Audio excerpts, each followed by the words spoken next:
மாமா உங்க பார்வை என்னை எப்ப வந்து சேர்வ அழியாண்டி இந்த போர்வை இப்ப கட்ட வேணும் தீர்வ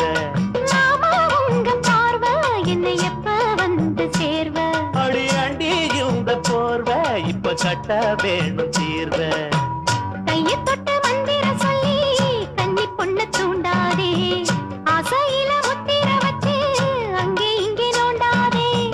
வெறியில்ல காவலும் இல்ல வேலையும் இல்ல அம்மாடி தாலி கட்டி கட்டிலுக்குள்ள சம்மதம் சொல்லு அம்மாடி மனசு தொட்டு எழுத்து தொட்டு என்ன தடையுண்டு மாமனே இளம் வயசு பொண்ண வசியம் பண்ணும் வளபிக்காரன் நல்ல மனச தொட்டு மயங்க வச்சு வளர்க்க போறேன் அட